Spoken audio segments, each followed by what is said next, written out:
দুর্নীতি, অর্থ আত্মসাৎ, ফ্ল্যাটকাণ্ড, তথ্য গোপন সহ নানা অভিযোগে চরম চাপের মুখে যুক্তরাজ্যের নগর ও অর্থনীতি বিষয়ক মন্ত্রী টিউলিপ সিদ্দিক। এবার তার মন্ত্রিত্ব থেকে পদত্যাগের দাবি জানিয়েছে অক্সফাম ও ট্রান্সপারেন্সি ইন্টারন্যাশনালের মতো স্বনামধন্য আন্তর্জাতিক দুর্নীতি বিরোধী প্রতিষ্ঠান। দুর্নীতি বিরোধী দাতব্য সংস্থাগুলোর জোট এক বিবৃতিতে জানায়, যুক্তরাজ্যের আন্তর্জাতিক বিশ্বাসযোগ্যতা ও সম্মান রক্ষার্থে সরকারের উচিত টিউলিপকে পদত্যাগ করানো।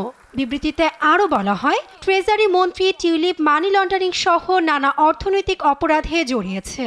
এমনকি বাংলাদেশের সাবেক সরকার প্রধানের সাথে পারিবারিক দুর্নীতির অভিযোগও টিউলিপের বিরুদ্ধে। ফলে মন্ত্রিত্বে থাকার নৈতিক অধিকার হারিয়েছেন বলে ব্যাখ্যা এসব সংস্থার। মূলত টিউলিপ সিদ্দিক ব্রিটেনের ক্ষমতাসীন লেবার পার্টির সদস্য। তিনি economic secretary to the treasury and city minister হিসেবে দায়িত্ব পালন করছেন, যার কাজ যুক্তরাজ্যের অর্থবাজারের ভেতরে দুর্নীতির সামাল দেওয়া। কিন্তু এখন খোদ তার নামেই একের পর এক উঠছে দুর্নীতির অভিযোগ। বাংলাদেশের দুর্নীতি দমন কমিশন দুদক তার পরিবারের সদস্যদের বিরুদ্ধে 400 কোটি মার্কিন ডলার আত্মসাতের অভিযোগের তদন্ত করছে। সেই সঙ্গে সোমবার টিউলিপের বিরুদ্ধে মামলাও করেছে দুদক।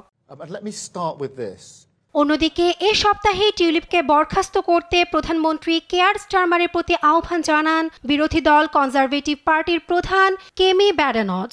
যদিও হ্যাম্পস্টেড ও হাইগেটের 42 বছর বয়সী এমপি টিউলিপ অস্বীকার করেন সব অভিযোগ। নিউজ ডেস্ক, দেশ টিভি।